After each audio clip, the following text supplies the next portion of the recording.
Hello, everyone, and welcome to another Fired Up Friday with Miss D and Candidly Tiff. And we've got a lot to talk about today. But before we get into it, I told Tiff, I said, I got to get better at this. And that is, of course, thanking you guys for joining us here in our live, but also asking you to follow us on our socials because we are both very active on most of the social platforms. And you can find Candidly Tiff under that moniker on, tell them where they can find you, Tiff. Find me on YouTube where I put this live afterwards after we have this, and then usually sometime I haven't done it in a while, but we usually have our Wednesday show on there as well with Too Raw to Real and This Activist, which is our Big Three show. You can find me on Twitter at Tiffy330, on Instagram candidly_Tiff, and that's the same name on YouTube as well. So all over the place. Wonderful.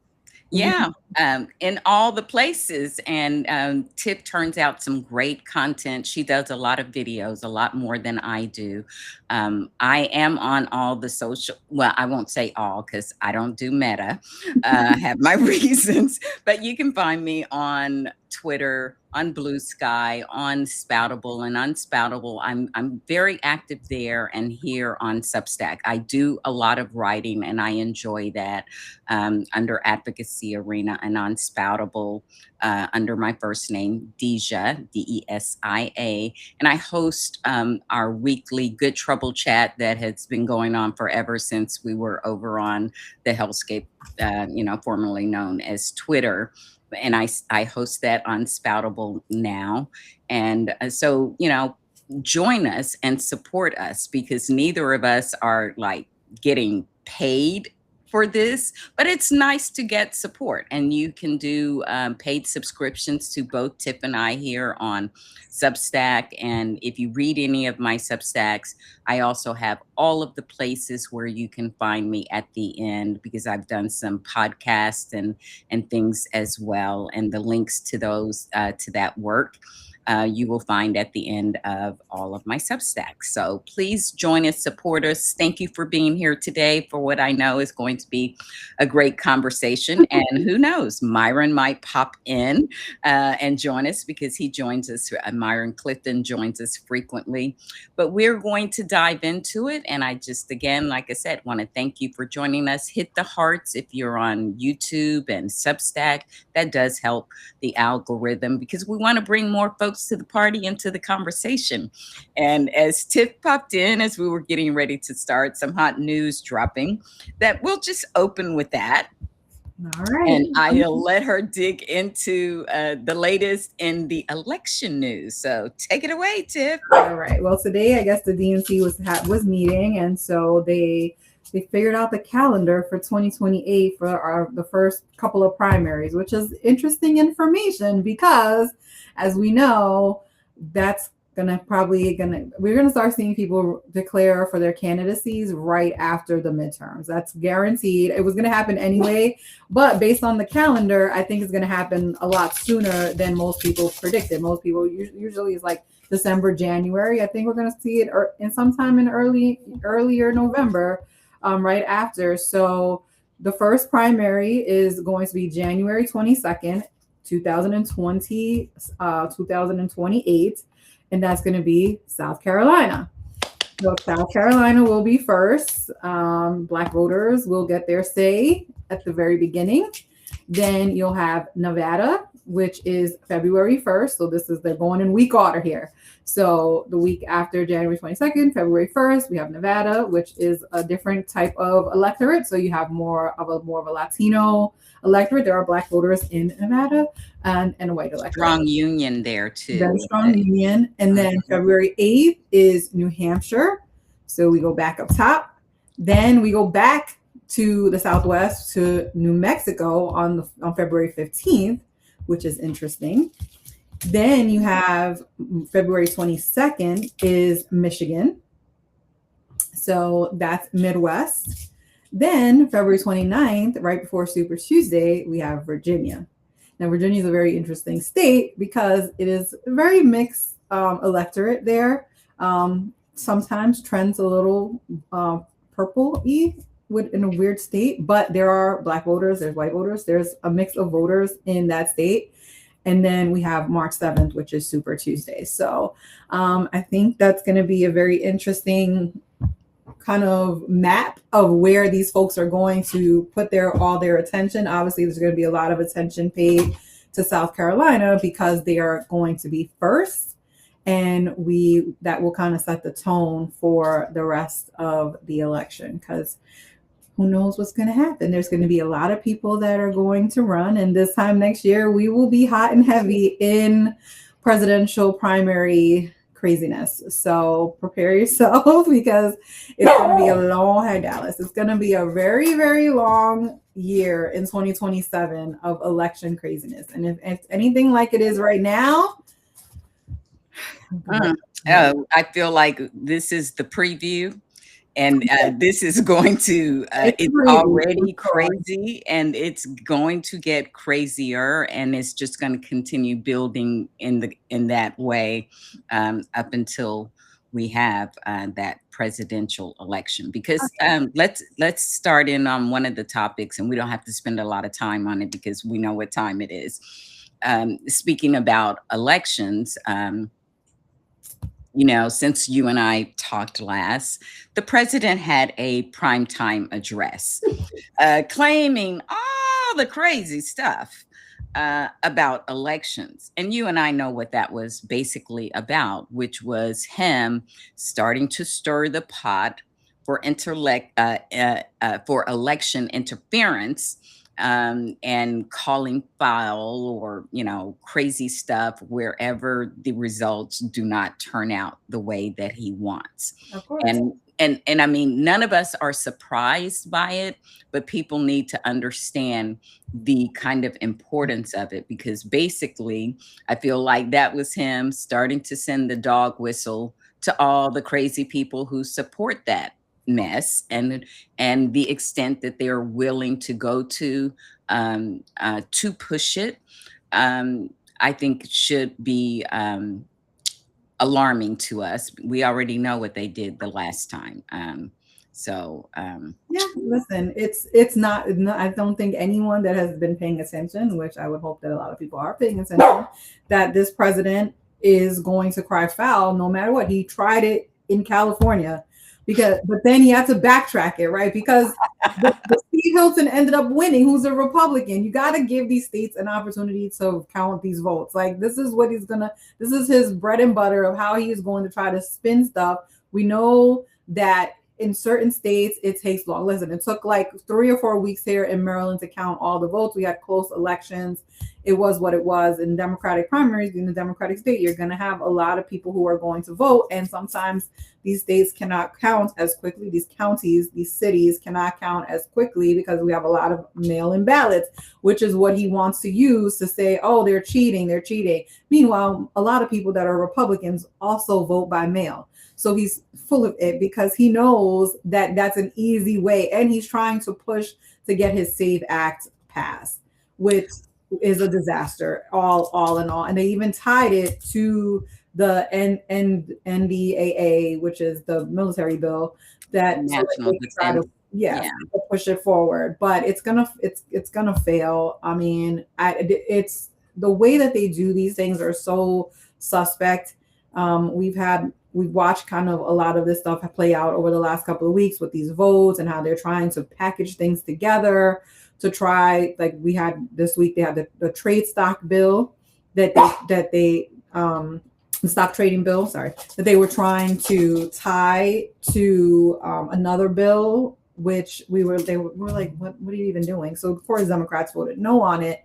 So stock trading is something that's the Democrats have been focused on, but that's what they're doing. And it's going to go to the Senate and it's going to fail and it's going to end up being unpackaged, and they're just wasting our time.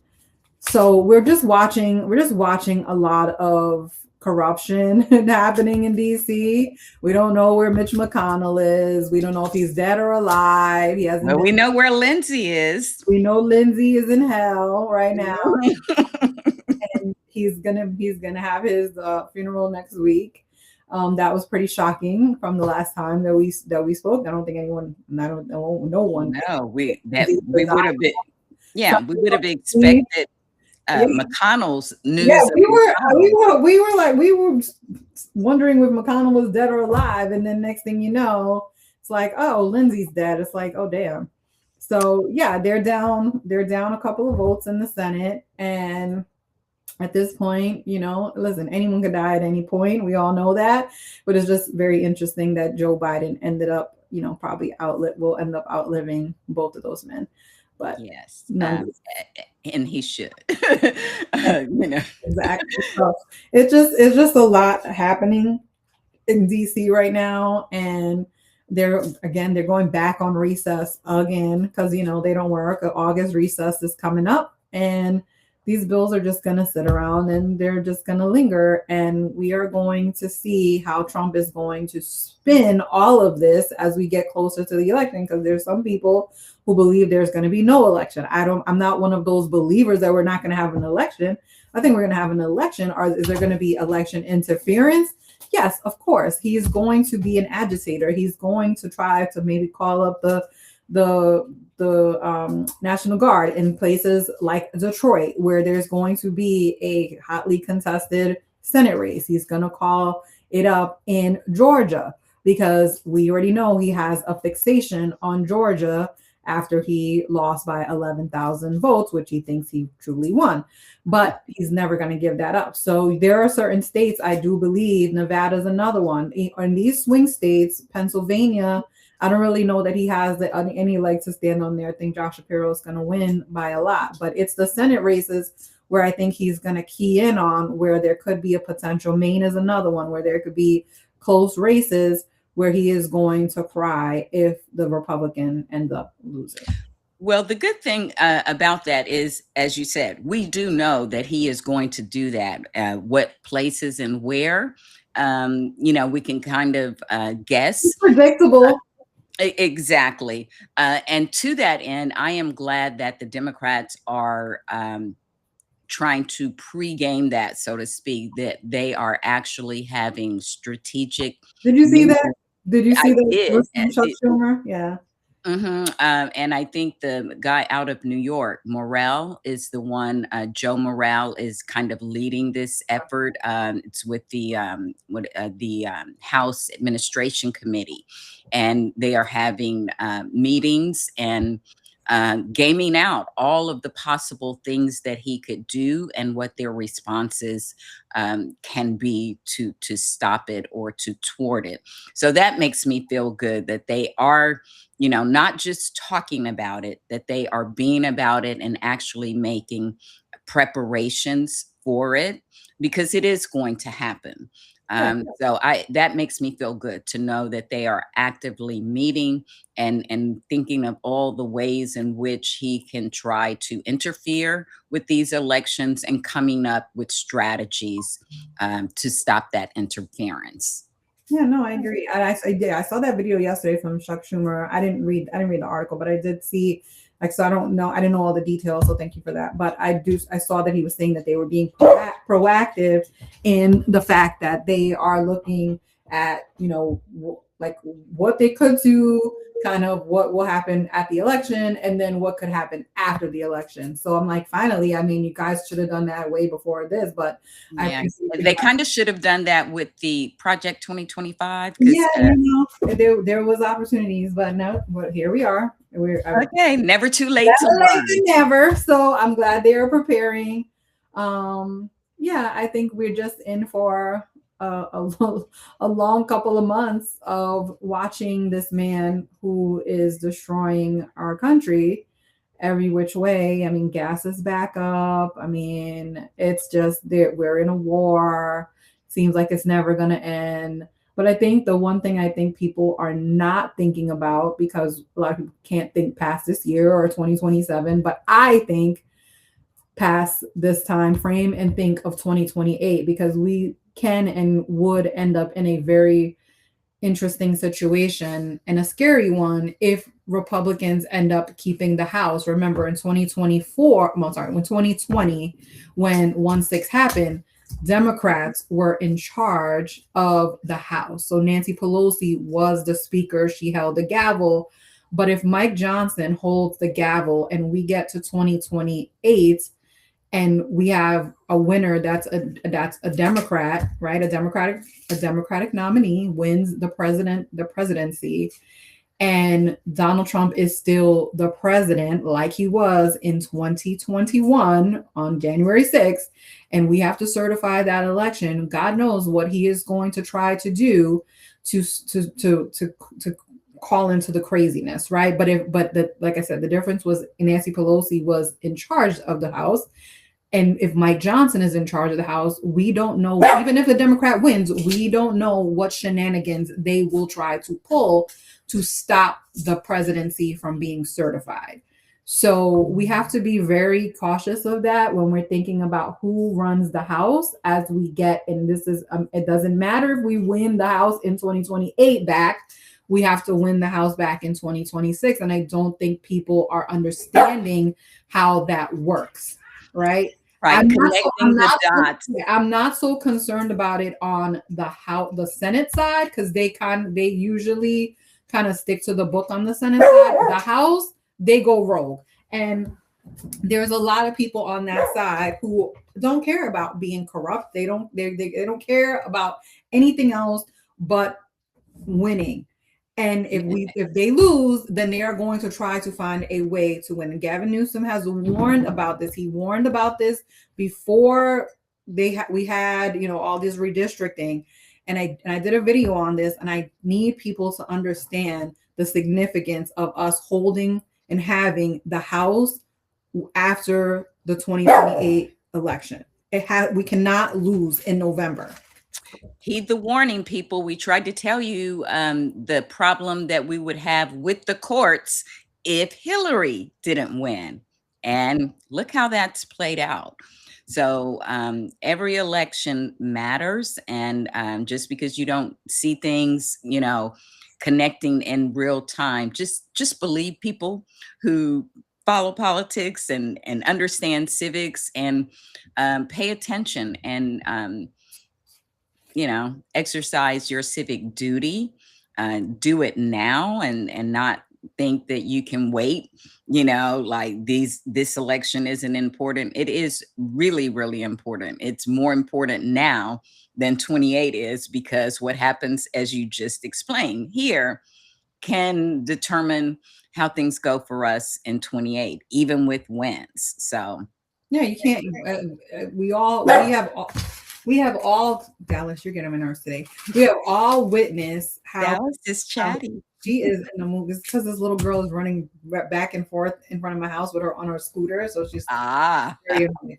And then she also wants her lettuce. But I just want people to realize like how we have to win in November.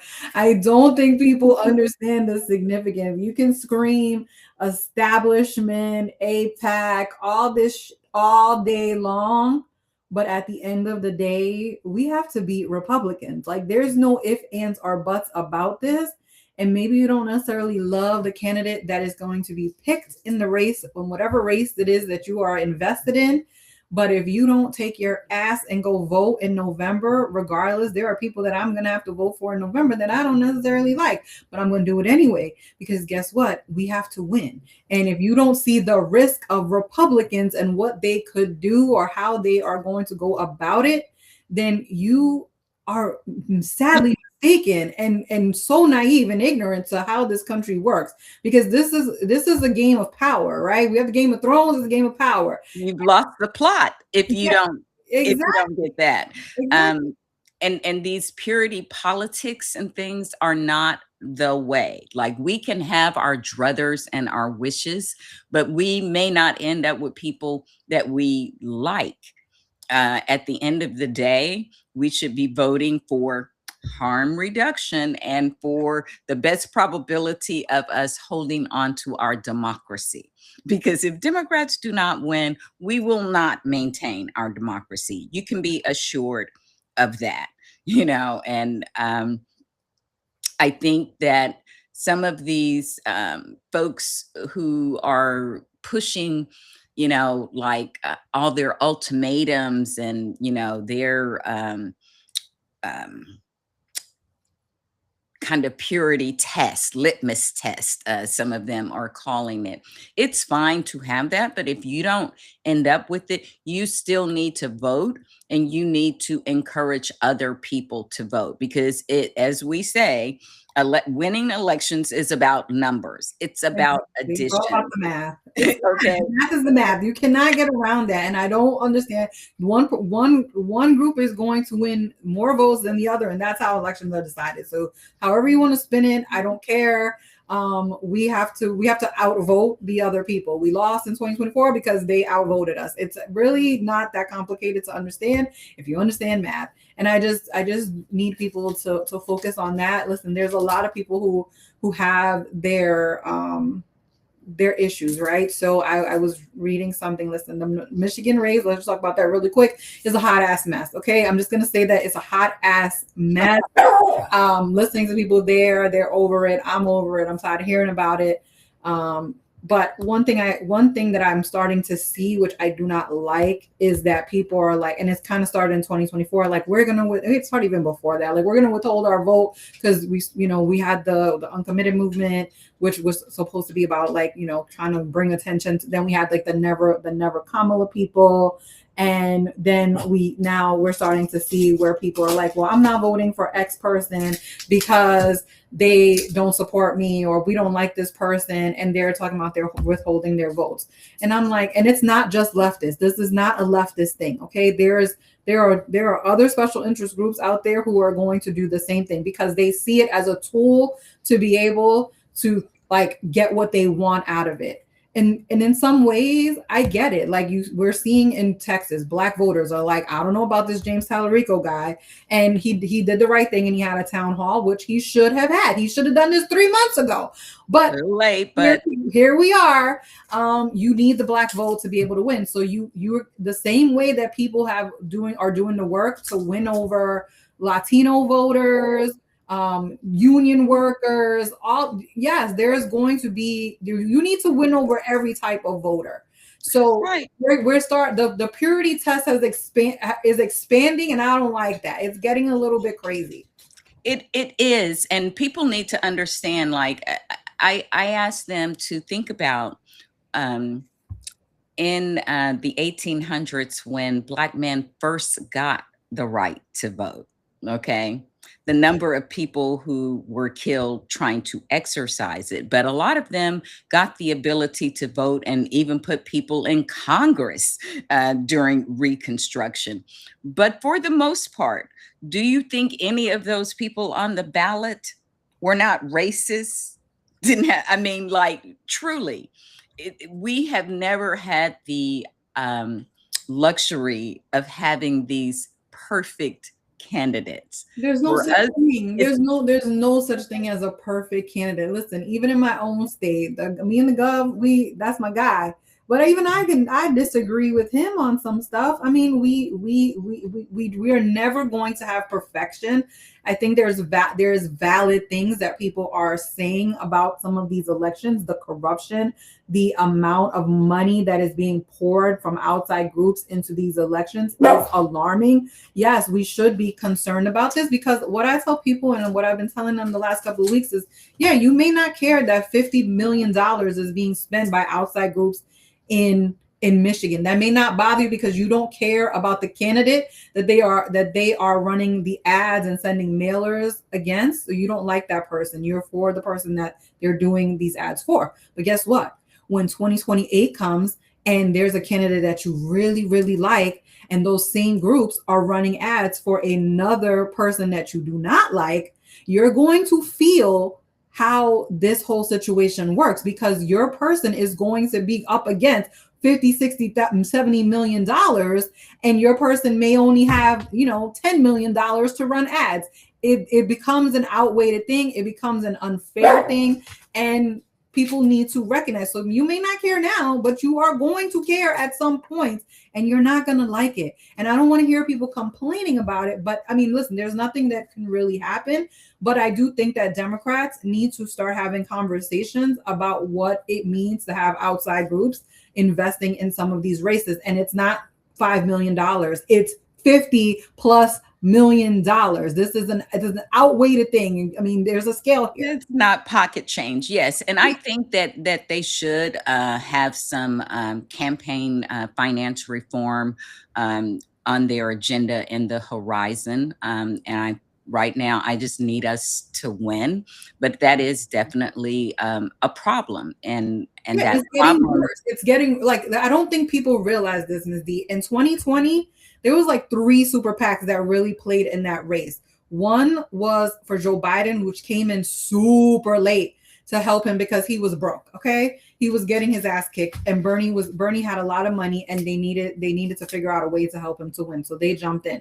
Then we also had Elizabeth Warren at the very end. She had a super PAC, and I think Kamala was about to get a super PAC at the very end of her campaign, but then she decided she was going to drop out. I mean, there was another candidate, and then of course Tom Steyer had his gigantic millions of dollars. So we didn't really have super PACs playing in a presidential primary. Where we started seeing super PACs come into play was in 2022.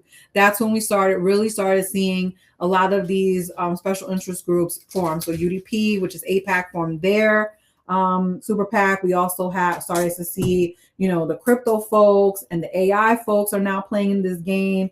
And we're starting to see a lot more special. Here we had real estate folks form a super PAC. So you're going to start seeing a lot of these groups start forming and banding together to try to influence our elections. 2028 is going to be a disaster when it comes to super PAC money and how we handle it. I don't know how we get our hands around it, but again, folks are not thinking about the future. They're only thinking about now. I think about stuff way, way, way down the line. And I'm ready. And we have to keep both of those things in mind. And, we can't solve it instantly, but it certainly is a problem that we need to look at and keep letting the Democratic Party know that it is something that they should look at addressing in some way. But I also understand that we cannot unilaterally disarm because Republicans are using this. So we have to. Money is just, it's always been in politics, but it's at an obscene level. It's disgusting. It's at a disgusting level. And the thing is, what we're seeing is that more, of course, when we get to the general election, listen, it's us against, super PACs versus super PACs. We're gonna go hard against each other. My issue is really more so in the primaries, where I've seen this happen, where there's an outsized number being poured into races for one candidate versus the rest of the candidates. And people could say, well, the other candidates should get their own super PACs, or they have super PACs, they're just not investing. I'm sorry, but we're not even close to understanding the impacts of what 50 million. I'm sure people that are in Michigan right now, people who have lived in districts where they're throwing all this money, they are seeing it, they're feeling it, because I know I did. I felt it with those, every day I would go to my freaking mailbox and there would be 20 different flyers. The TV, it's nonstop. You go on YouTube, it's nonstop. So until you have been in one of those races where they are spending all that money, you have no idea how bad it is and how messy it is. And it is going to be horrible in 2028. I'm just warning y'all. Yeah, it definitely is. So let's move into a few other topics. One that is related regionally to me, but I think it foreshadows probably something that will become problematic in other states, because we like to lead the nation, not in good things, but in the crazy fascist stuff. So I don't know if you heard the story of, I talked about it a little bit, our fascist legislature, which we have a GOP trifecta here. They passed legislation this session, a Charlie Kirk something Memorial Act. Okay. It really has no real teeth. It was just another way of them. They wanted to make an official state holiday. That didn't go, thank goodness. But it is a way of further weaving Christian nationalism into our state. And it was kind of around education, opening them up to the permission to teach certain topics, with a Christian nationalist view without having, any, real pushback. Now it has no regimented demands like a curriculum or those things. It's just kind of permission saying you can do it if you want to. This is mainly in those charter schools and things like that, which they were already going to do. But they are also doing things that takes us back in history, and we understand the lasting legacy that these things can have. They try to throw up a marker. We have a highway here. It's called Vietnam Veterans Boulevard, dedicated to the memory of people from our hometown who died during the Vietnam War. And there are 12 men who are on that. And they try to stick a plaque up, a marker, huge, not just a little plaque, huge highway, because this is kind of like a intermediary interstate freeway. And at the beginning of it, they tried to stick up a one for Charlie Kirk.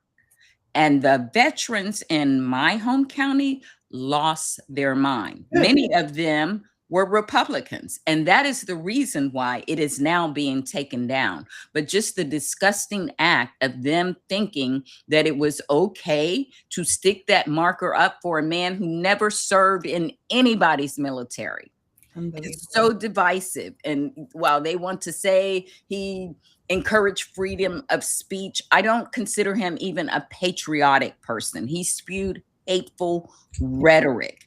And so I was livid by that. And so they took it down from there. And one of the lawmakers from my home county actually said, pretty much, I'm kind of paraphrasing, that because he knew many of those people, those veterans, were supportive of Charlie Kirk and his ideology, that he was willing to hear them, listen to them, and to move it. But if they hadn't been, audacity, it's just the audacity to even put the two together and think that Charlie Kirk is even remotely close to veterans and people who served in the military. It's insane. Like what do we even do? It's just what, because the Vietnam War veterans they are not like veterans of today. Like those men came back to people spitting on them, right, ignoring them. And these memorial markers and monuments and things that they have is a way of kind of taking back some of that history and to change it. It wasn't until the Iraq War that people actually started hearing people say, thank you for your service. Vietnam vets didn't get that. Right. They got spat on and called baby killers, all kinds of stuff. Mm-hmm. And I have many family members who are veterans, Vietnam vets. Yeah, my uncle was too. My great uncle, and oh my God, from what my family tells me, and I'm sure same for you, is that they never were the same people. Like from going to coming back, the things that they witnessed, the things that they saw, things that they had to do, they were never the same. So there is no reason why Charlie Kirk should even be mentioned in the same vein as these people. Yeah, and it just really disgusts me because one of the markers on there, I knew this person personally, a wonderful guy. And my neighbor was his fiance. I still remember, I wrote a Substack about it because I was just so livid and I needed to get some of it out. But when we learned of his death, I still can remember the screams coming from next door, how heartbroken we all were, because she was pregnant Oh, at wow. the time. Yes.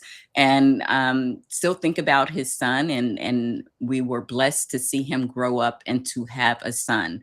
But like I said, his life was cut short. His, and um my uncle, who is probably the person that I attribute to my reason for joining the military, who I really looked up to, won a Bronze Star for saving his platoon during that war. And to have them try to denigrate that space and those people with this guy, oh my God. Why couldn't they just pick some random road in the middle of nowhere? Like no one.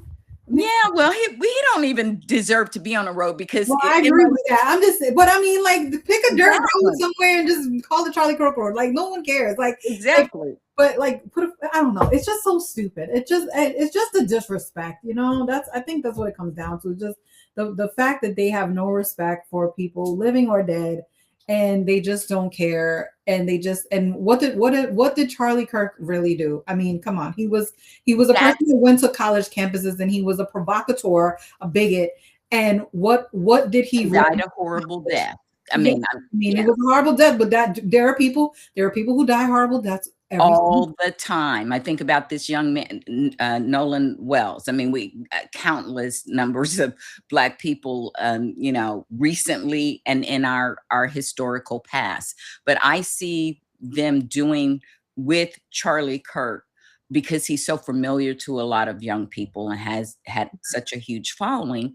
It's another way of a modern day type of Confederate statute. Like they're trying to embed him in our memory and our history as a good person Right. doing good work. That Christian nationalist lost cause rewriting, whitewashing of history. And it's very subtle and disgusting, but that is what they're trying to do. That is the depth of what they're trying to do, and people need to recognize that. And like I said, I just want them to know this is what's happening in Tennessee, and you can look for it, to happen in other places where they have these kind of GOP trifectas, because Marco Rubio and Miller and Bassett, I didn't put that on our list, but they had a whole summit up there in DC, brought 60 other countries over, designating these far left extremists as terrorists. Okay. Crazy. And trying to say how much energy they were putting into these designations. And I don't think it got a lot of press, but there were people who were arrested outside of ICE facilities in Texas some months ago who were charged with terrorism and designated Antifa. That is very, very dangerous. And for our Secretary of State to be pushing this and doubling down on it puts us again, I think, in further danger. And states that kind of authoritarian um, leaning that they have, and the direction that they're trying to push us in, because it's a way of squashing dissent and punishing people who don't agree with their ideology. And I mean, it's crazy, but it's happening in a lot of different ways, and people need to be aware of that. It just kind of goes back to the Christian nationalist agenda of Project 2025, which we all warned folks about. Yes, we did. Well, you definitely did, even from the beginning, because you were the first person that I ever heard talk about it.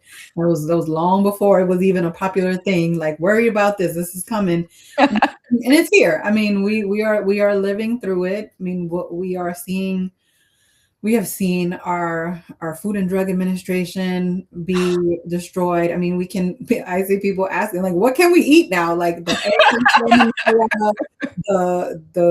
the salad will make you poop. Like there's like a whole lot of things that are just happening.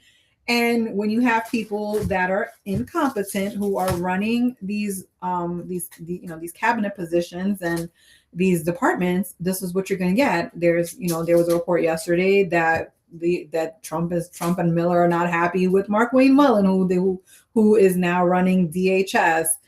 They're trying to get the guy for the DOJ. I cannot think of his name. Todd Blanche. They're trying to get him confirmed. He's having a hard time because these people have set themselves up in a way that they are so incompetent and so part of this cult. And so are many of the people in the Congress. But there are some people like a Susan Collins, who's always concerned and is up for re-election, that is also like on the fence about some of these folks. You have people who are leaving. Tom Tillis, who's like, yeah, I don't know about this guy. And this is what they should have done from the beginning. Shouldn't have to take you to be up for re-election or getting out the Congress for you to then decide that you want to have a moral compass. These people are not qualified for these jobs. There is no reason why RFK should be running any department other than the Department of, I'm not even gonna say it. He needs to go away. He is not a good person. He is not a person who is competent enough to run a department. He is a former drug addict who needs to go focus on his life and get himself a cheater, all those things he's not a good person. End the story. And he is definitely not qualified for that role and has destroyed and dismantled many of the departments that we rely on to survive and live. We need food to survive. Hello, people. Exactly. And this is, again, goes back to Project 2025. And one of their main goals was deregulation. We're seeing it in the Food and Drug Administration, but also in the scientific arena as well. They don't care, and they are moved by money and people agreeing with their ideology of hatred. Because when that report came out on the Taylor Farms being problematic, I understand that they went to some folks in the administration with a big bag of money, and then the next day or a few days later, they kind of walked it back and said it was a false positive. I don't believe anything that is coming out of this administration because of, like you said, the kind of people that we have at the helm. And also, they never really, their goal wasn't to keep the government running. It really was to destroy the government and to create an infrastructure, a power structure that was centered around the president, basically an authoritarian, a dictator, and all the people in place are loyalists. That's why those people who are now looking to be confirmed in these various positions cannot admit the truth, cannot even simply say he lost an election that was held 6 years ago. How insane was that hearing? I gotta give those Jon Ossoff his props. Yes, he was the one who was pressing him. There was others that were doing it as well. But what are we doing? Like, what? Even the other day that I was watching it, it was Pete Hegseth, that dumb. Where Jon Ossoff was pressing him. Even Gary Peters got upset, which he never usually keeps his composure. But these people are so incompetent that you just can't even understand, like, how do we get here? But it's because of the Senate. I mean, this is why we need a majority. We need those gavels. People can say all they want. Gavels matter. They matter. Who runs hearings, who can be the people that are in charge of those hearings when they happen. That is because of gavels. And so what we saw this week and last week with these hearings is that these people can't, like, this guy couldn't even just say that Trump lost. Like, he couldn't say it because he wants the job and he knows that he has to be a sycophant for this president, which is sad. It is. And speaking of hearings, like the kind of things that, they are wasting our money and congressional time on, like, have you seen any clips of the hearing or watched the hearing on DEI, where they literally drug medical schools and schools that, churn out a lot of attorneys on the red carpet,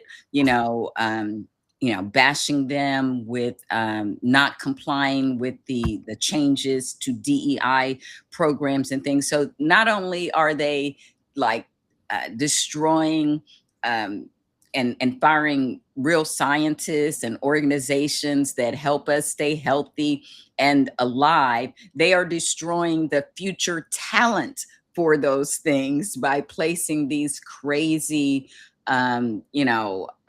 regulations and rules on the schools on what they can do and teach and who they can allow in. And so they are starting to beat the DEI drums again. It's just crazy. We're gonna get there. As soon as we get closer to an election, the 3-letter words start coming in DEI. We're gonna get CRT again. What's the other ones that now they're obsessed with socialism and communism, which none of it is even applicable to anything that we're talking about. I mean, you have democratic socialists, which that summit was a big focus of the summit, that Marco Rubio and Besant, fighting Marxism and terrorism or something like that. And they're obsessed with it. They're obsessed with Antifa because an organization that doesn't have a headquarters. Yeah, no headquarters. I've never even met anybody who is part of Antifa or had anything to do with Antifa. So I've just been saying that we are in silly season. Like, we're really in silly season where we just have people just saying whatever.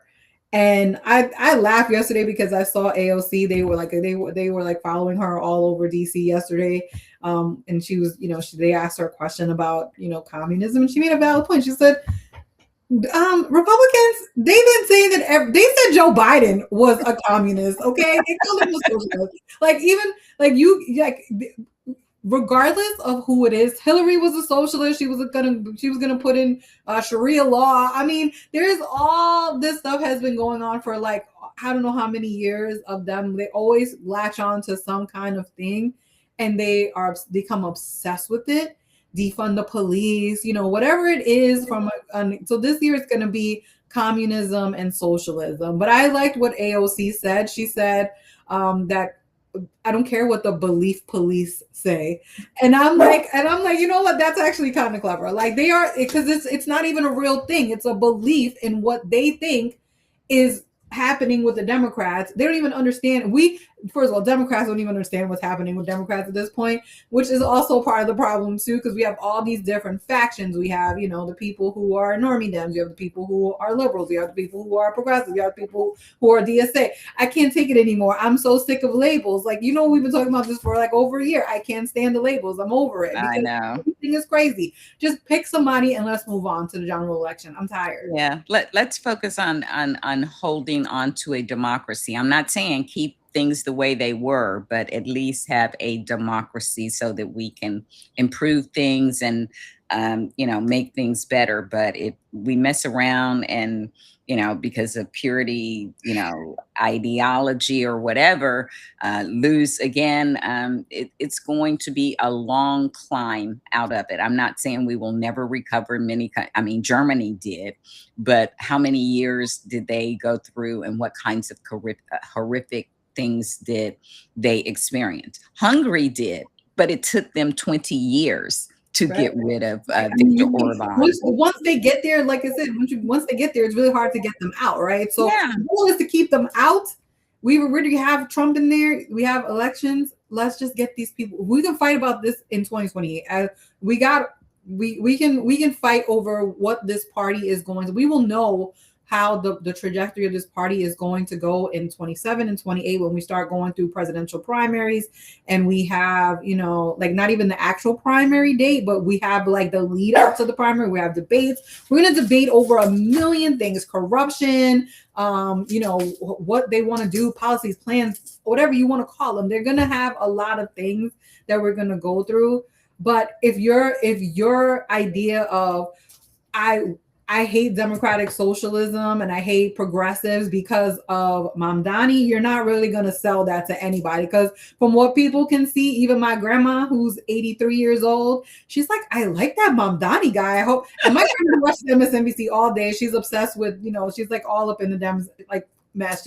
She's hilarious. But she even, like people, like even she likes, because people just want things to get fix. That's all they Right. they don't They care. don't care what banner you are waving, Whatever flag you're waving, you listen. As long as you're not waving terrorist flag, that's all they care. They don't care about all. They just want to know, what are you going to do to help me? And that's the bottom line on all of this, right? What are you going to do to help me make my life better?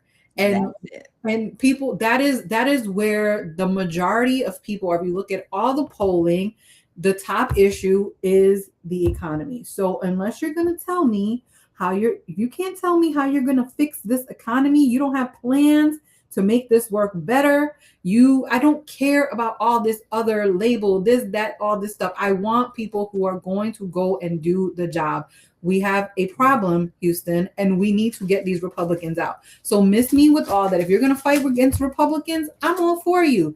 If you don't like the Democrats, listen, at this point, I don't really care who you like. I just go. I just need you to vote and to vote. Need you to get these people to get out and vote and do what they need to do so that we can win these elections. I get it. I get that there are people you're never going to like, you're never going to agree with. It's that they made a whole big thing this week, with Benjamin Netanyahu, who will be here next week. And Mamdani was basically saying, in his campaign, he promised that he was going to arrest him. Anyone with a brain should have known that was never going to happen, if you understand how laws work. And people so then he did that video, and I actually thought the video was pretty good. I'm not even gonna lie. I thought it was a good video. A lot of people disagreed with it. They didn't like it. They're mad. He should never listen. Every politician makes promises that they do not keep. Let's be real. I have never met one. Mamdani is the mayor of one city, a large one, granted, but one city. And whether he arrested Benjamin Netanyahu or not, really had no bearing on my life. Like I said, this had nothing to do with me, and I knew he couldn't do it. I think most people knew he couldn't do it, but I'm glad that he actually made the video and was like, listen, I can't do it. And I'm like, okay, because if you send a press release, then people will start talking, right? So you send the video, which I want Dems to do more. I need you to, when you're explaining you're losing, I get it. But sometimes you just have to show, listen, I can't do this, and here's the reason why. Let's lay it out and call it, and we move on. Because people tell the truth. This is how people communicate nowadays. People don't communicate good with people who are watching, outside people, not politicals, but people who are just watching politics unfold. They like videos. They like 2 to 3 minute videos. They like to be able, even shorter than that, to be able to understand how things work. They don't want statements in a press release. They don't even read. Let's be real. They cannot. At mainstream media, a lot of y'all cannot comprehend when there is a written statement. You need to get in front of the camera, and you need to be able to talk through what it is you're trying to convey to people. From a communication standpoint, he did what he needed to do. You don't have to like him. I don't really care if you like him. I like him. I think he's doing a good job. There's going to be a day he's going to piss me off. He's going to say something I like, because every politician pisses me off at some point, even the ones that I like. Because they're human. They are, men and women, who are fallible. And we need to understand that, and not trying to fall in love and worship our politicians. Yeah, we're not getting married to them. I don't need to be with you forever. You can get voted out in a couple of years. You can get reelected in a couple of years. People, listen. We just need you to do the work. And speaking of doing the work, like these organizations, I just learned of something this week, which I think a lot of kind of progressives, again, I hate the label, but I think some DSA adjacent kind of folks are doing. And this, I applaud them on. There is an initiative called the 1,000 Miles to Memphis or something like that, but it's a walk. It's 36 hours, and they're starting in Nashville. They're going from Nashville to Alabama, back up to Memphis. And the goal is to register 100,000 voters. I can get behind that. Me too. You're not just marching and being performative. You are doing something that matters and has lasting effects. Go. Right. And that's the thing that's why I can't ascribe to all of this foolishness, Because listen, there are people who I think do good work and that are progressive. Justin Mhm. J. Pearson is one of those people. Yeah. Right?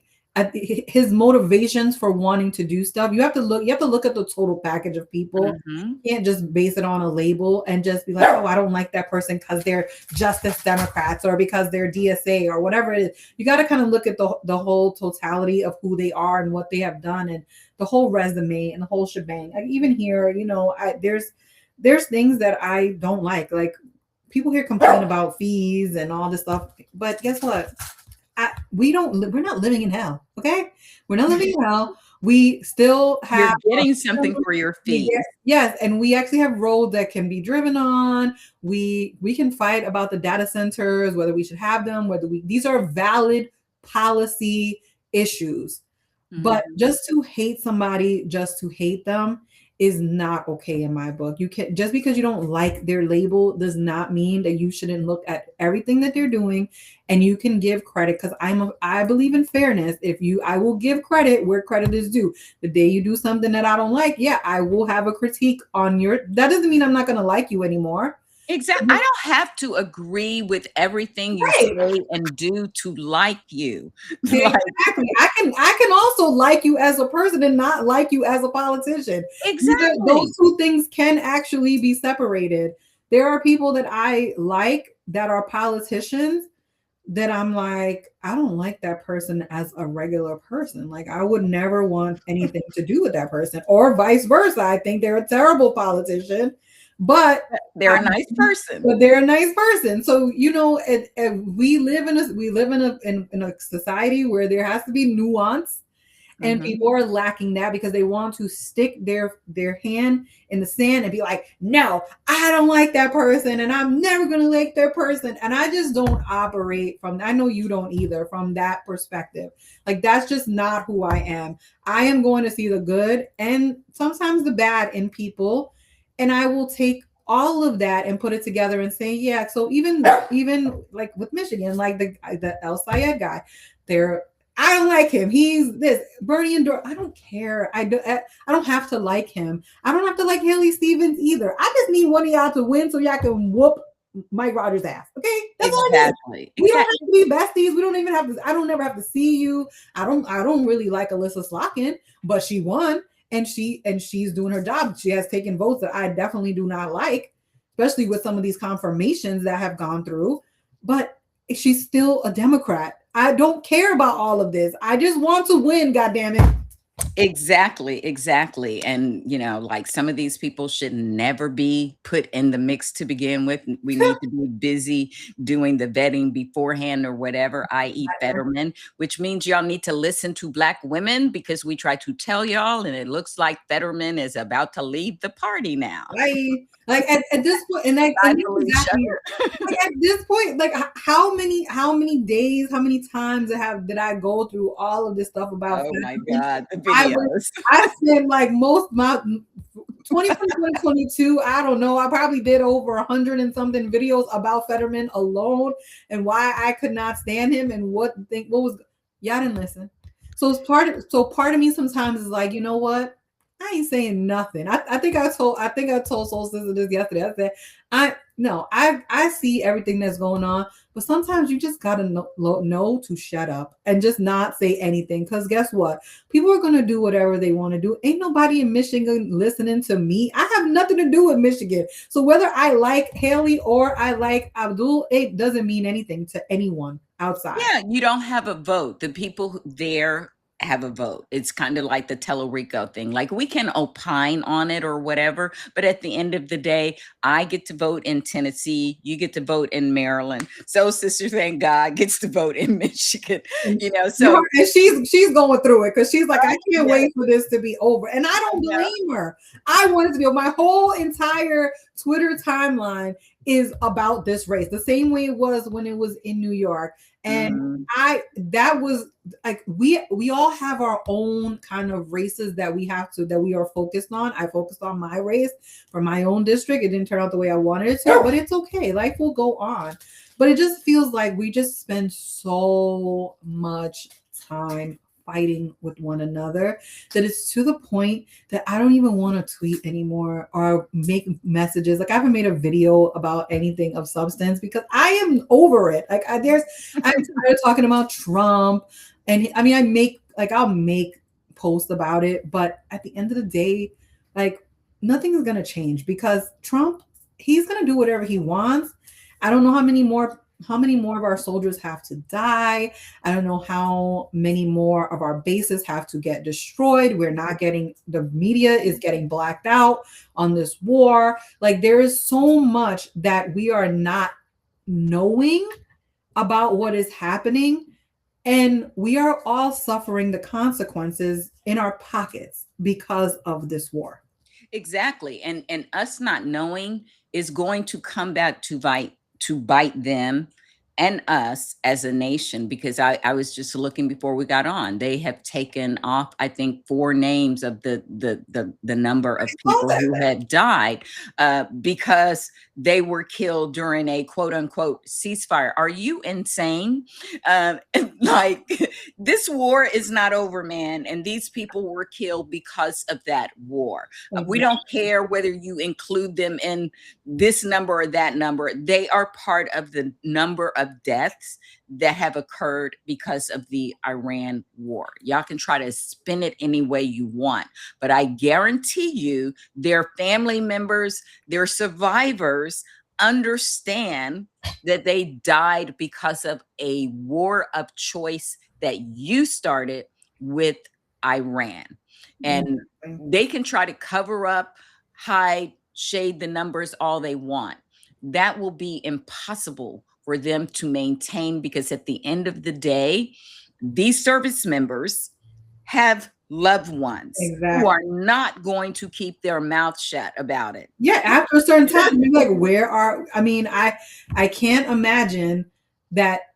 I mean, like I said, I don't have anyone directly in my family like right now that's active in the military, but after a certain time, if you don't hear from somebody for a couple of months, you're going to start saying, where's my loved one? What is happening? Where are they? You know that they've been stationed over in the Middle East.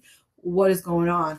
There's people that are injured. I think it was the New York Times or the Washington Post that put out that article that there's over 100 people of our soldiers, it might not even be soldiers, but people that work on these bases who have been injured. We're not getting these reports. Right. And they will not be able to hide it, because those people will need care, and they are going to, they're going to talk about it. They will tell the truth about how they got injured, and they will not be able to sustain hiding this blackout of information. I know he's trying to take New York Times to task, but it seems like that got turned around on them, and they had to backpedal because the New York Times reported on that stupid Qatari jet that he had not being equipped with command and control. Like how can you fly that plane into a war zone area and not have that capability? Like how stupid do you have to be? We still haven't even so remember a couple of months ago when the F bomber, whatever, I forget the name, the number, F-15 or whatever it was, that crashed in Iran. We have never heard from the people that were in that crash. A lot of things about this war do not make any sense to anyone that has common sense. Right. And people will get angry because, like I said, even people who support you will start to get angry at you if you try to deny the harm and the deaths of those people. They are not going to let you cover that up. You can try, but eventually it will come out. So that's one thing I know that they will not be successful at. And the more that they try to hide it and to rewrite it, the more harm they are actually doing, I think, to their cause, with people that may be in support of them. But we're going to see where it leads. We will see. I don't know. It's a hot mess. Everything is a mess. And I just don't see how we're going to get out. They said he's antsy to get out the war. Okay, well he could shut it down today. He would have to admit that he lost the war, but he's gonna have to shut it down. It's costing a lot of money. People want $87 million. And like I said, eventually we're running out of actual equipment. Like there is not an endless supply of the equipment and or the manpower resources either. Fortunately, we're not losing a lot of those, but I just believe. Hey, I'm glad you popped in, Captain America, going to troll some maggots. But I just love that we can continue to have these conversations in places. I think that do resonate. We may not have huge platforms, but I think our voices matter. I think they break through in many places and in our communities. And that is why, I'm glad we've been doing this for now a year. And we were doing it before then. And I do think that it matters. And I think that people get things from it, and that it's like a ripple effect. They take it to other places. I have people all the time telling us how much they enjoy our conversations, how much they learn. So it matters. And we appreciate you guys showing up for us and joining us in the chat. And as we start to kind of wind down here, I just wanted, give you an opportunity. If there's anything we didn't cover that you want to just, talk about a bit, get in here. Yeah, nothing. I think we covered every single thing that I had on my mind over the last couple of weeks. The only thing I would say, if you guys want to check it out, so remember I did that panel that was with the Maryland Democratic Party. So they posted a video of like a clip of it yesterday. The link, will you? Yeah, and so there's on YouTube, the whole conversation that we had with myself, Josh, as well as Isaiah Martin and Elizabeth Booker. So we had a really good conversation. So you guys should I'll link it to my video when I post it on YouTube, and I'll send it to you as well, Misty. I think it's a really good conversation. I think you guys would really like that conversation because we talked about a lot of issues and they asked really good questions. So I hope you guys take a look at it. But it was a really productive, I think, conversation from the four of us. I definitely will. I'm looking forward to, to seeing that. And I know you and Isaiah both really smart, so I'm sure the other people were too. So I can't wait. Everybody's super smart. I think we all have different perspectives about how we move forward. But at the end of the day, it all came back to the same thing. We got to beat Republicans. End of story. Exactly. And that's the good thing. Like I don't think we should all have the same kind of, like we would be robots if we all thought and moved the same way. Robots. That's my favorite thing to say. Yeah. But I think it's important that we can come with different perspectives, different lived experiences and ideas and have a conversation, like not screaming at each other or talking over each other, but literally having a conversation. And that is one of the things I've always enjoyed with conversing with you. Like there are things that we haven't always necessarily seen in the same way or agreed on, but we have these conversations. And I think that's important because I really think that, that is America. That is our country. Like it's a big melting pot. We don't all think the same or feel the same, but we all live in this country and we want it to succeed and be good. It'd be good for us. Yeah, we all thought the same life would be really, really boring. We would literally be robots. And there's also, like you said, my perspective and your perspective. We come from different generations. We live in different places. So you help me to understand stuff. I help you to understand stuff. And that's how it should be. It shouldn't be, I am, like I said, hand in the sand, red line. This is how it's going to be. And there's no way my way or the highway. We agree on 90% of things. That's amazing. The 10% we could work out. Okay. Yeah. And we should be able to walk away and be like, you know what? We don't agree with that. And that's okay. That's fine. Life goes on. Exactly. So I think that's a good note to end on. I just want to thank everyone who has joined us in the various places. I see folks from Twitter. I've seen folks from YouTube and Substack, and we really appreciate you guys supporting Tip and I. So follow us on the socials, help to amplify our work, and by all means, join us back again in a couple of weeks for Fried Up Fridays, because you know there is going to be some mess for us to talk about. So stay Right. tuned, and we will see you again in 2 weeks. Until then, take care. Peace and blessings, everyone.